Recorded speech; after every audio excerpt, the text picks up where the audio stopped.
A questão. Eu sou o professor J. Cruz e durante este ano nós estaremos juntos trabalhando os temas de filosofia. Então, estaremos fazendo uma longa jornada e durante esta jornada nós somos convidados a descobrirmos algumas coisas referentes à filosofia. E a primeira delas é a própria conceituação, significado desta disciplina. O que é filosofia? E depois outros temas concernentes, tais como se filosofa. Além disso, temos perguntas do tipo: onde a filosofia está presente na vida diária das pessoas? Além desta, podemos também nos perguntar qual é a utilidade da filosofia. E faremos também um voo rasante sobre os céus da filosofia de vida. Depois de tudo isso, eu imagino que nós tenhamos adquirido conhecimentos suficientes para nos expressarmos filosoficamente e saber que o estamos fazendo. E mais além ainda podemos dizer o seguinte: a filosofia se distinguindo de outros modos de expressão, de outros modos de compreensão, e isto deverá estar claro em nossas mentes. Você tem que ser capaz de saber diferenciar o que é o falar filosófico, o que é o falar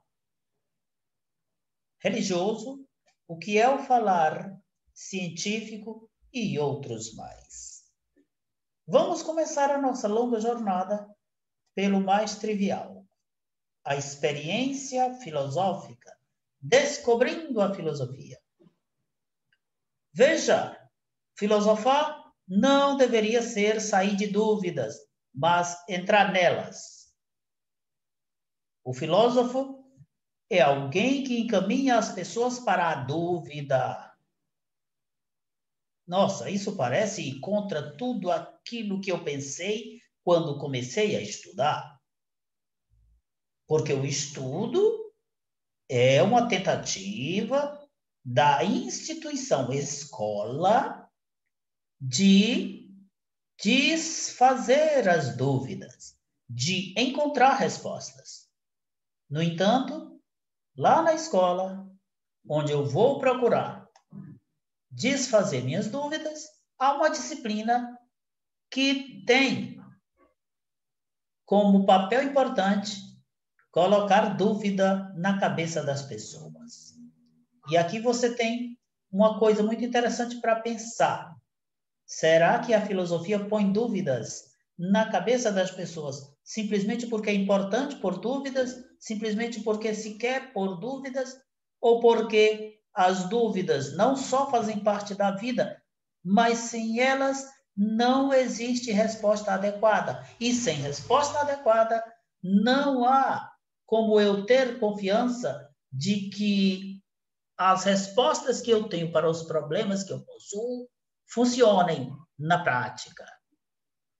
Só vos asseguro uma coisa desde agora: ter dúvidas é bom. Tirar as dúvidas é melhor ainda. Mas eu não tiro as dúvidas se eu não faço as perguntas convenientes. Não existe a filosofia. Há filosofia. Mas existem filosofias. É por isso que certas perguntas que às vezes me fazem me deixam praticamente sem terra nos pés, sem resposta. Porque algumas vezes as pessoas dizem assim, sabendo que eu tenho esta formação, muitas vezes eles me perguntam: Como é que a filosofia responde a isso? Aí complicou, né? Como é que eu vou dizer para essa pessoa que a filosofia não responde a isso? E sabe por quê? Porque não existe a filosofia para responder a isso. Mas existem as filosofias que respondem a isso. E o pior, cada uma dessas filosofias respondem do seu modo. E nem sempre esse modo é compatível com o modo de explicar do outro. Então, filosofias explicam muitas vezes o mesmo fenômeno de maneira diversa. Então, não tem essa de dizer a filosofia explica isso, dizendo isso, aquilo e aquilo outro. Mas o que se pode dizer é: existem diversas possibilidades de explicação e a filosofia está nesse jogo. Um dos filósofos que explicam isso é fulano de tal e ele diz o seguinte, e aí você vai. Mas quando você dá a explicação de fulano de tal, o outro não é obrigado a saber, mas você sabe que o fulano de tal é um filósofo vinculado a um determinado tipo de pensamento. Ele pode ser um filósofo dogmático, ele pode ser um filósofo cético, ele pode ser um filósofo existencialista, ele pode ser um filósofo materialista. Então, dependendo de o que ele é, ele vai explicar dentro de uma determinada linha. Então, a filosofia prima pela maneira correta de fazer perguntas. Nós estamos convencidos de que não existe uma filosofia, mas existem diversas filosofias e existe o filosofar. E o filosofar é de quem é desta corrente filosófica, daquela outra e até de quem nem é filósofo. A experiência filosófica, vejam este gráfico. Uma baleia, ou melhor, um golfinho voando sobre um albatroz, salvo engano. E aí nós temos o quê? Golfinho voando é o que a foto mostra. Então eu olho e vejo um golfinho voando. Um pássaro e um peixe voando. Os dois. Muito bem. Aqui nós temos um problema já inicial sobre a questão da experiência filosófica, que é o problema de explicar isso aqui. Ah, é montagem. Não é montagem. O pior é que não é montagem. O golfinho está no ar de fato. Muito bem. Onde isso quer chegar? Isso quer chegar ao seguinte fato. Às vezes eu vejo uma coisa que não existe. Isto é impossível? Não é. Eu vos asseguro. Não é impossível. Existe o golfinho que voa? Não. Aqui nós temos um golfinho aparentemente voando? Temos. Como golfinhos não voam, eu preciso explicar isso de uma outra maneira. E é claro, a maneira aí é muito tranquila. Qualquer um pensando um pouquinho sabe que o golfinho está no ar porque ele saltou e a foto foi tirada enquanto ele estava no ar. E aí ele foi pego no ar ao lado do pássaro. Então é como se os dois estivessem voando.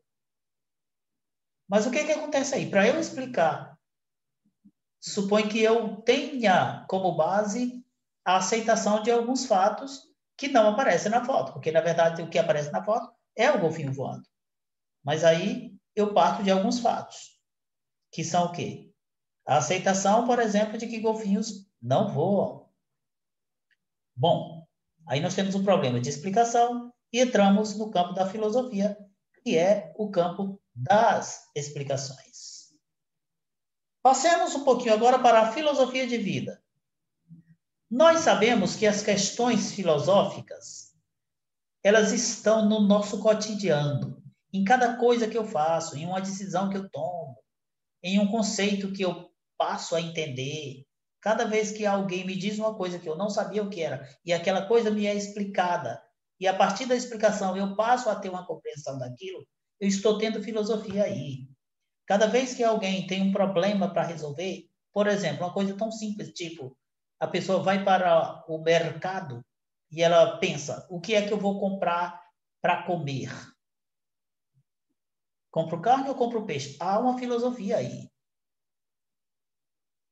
Então, esta filosofia que há na dona de casa que vai comprar algo e não sabe exatamente que tipo de carne vai comprar, que tipo de arroz, etc., não é o que nós chamamos de filosofia acadêmica. Mas há uma filosofia aí. Que filosofia é essa? Chamamos filosofia de vida. A filosofia de vida é o pensar espontâneo.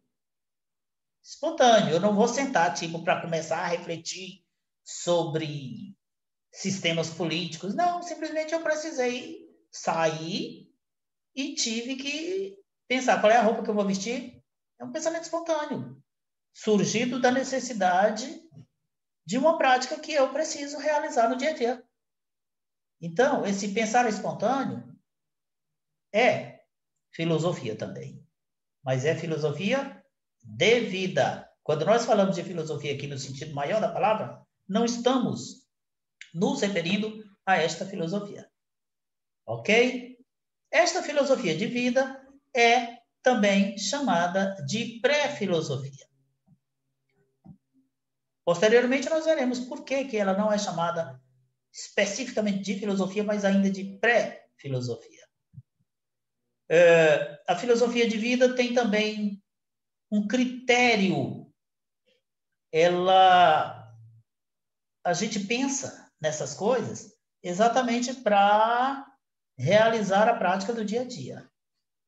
Então, os critérios que regem o meu pensamento filosófico, quando eu estou pensando filosoficamente, mas dentro da filosofia de vida e não da filosofia acadêmica, os critérios que regem são os critérios da prática e também da crença. Dependendo de em que coisa, em que ser eu creio, aí eu vou pensar de uma determinada maneira e não de outra.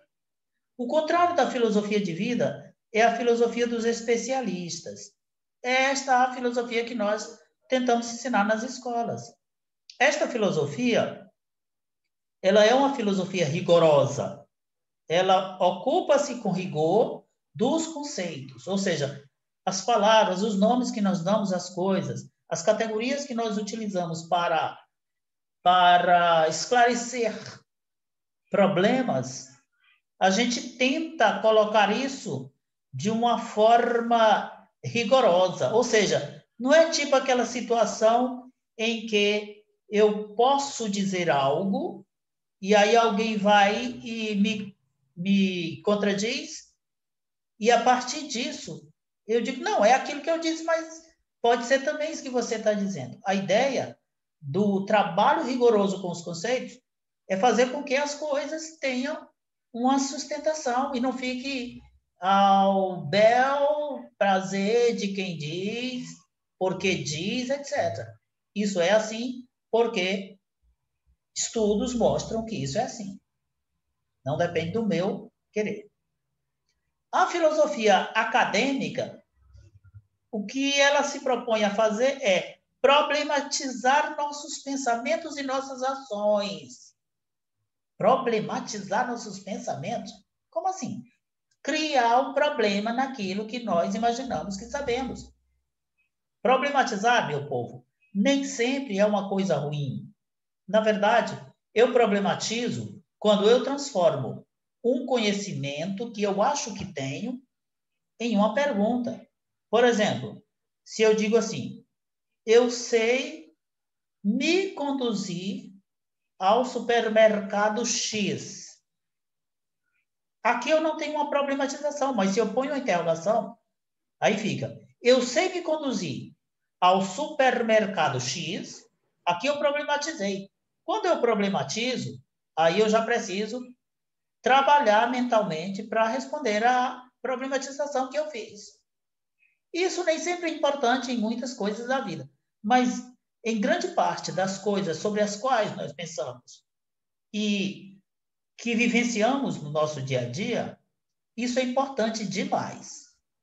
Bom, o trabalho do filósofo, ele dá como resultado uma experiência que o filósofo vivencia. Essa experiência nós chamamos de experiência filosófica.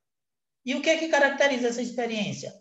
É o questionamento rotineiro. O filósofo é alguém que questiona costumeiramente, o tempo todo está problematizando, o tempo todo está questionando, o tempo todo está transformando em pergunta aquilo que era apenas afirmação.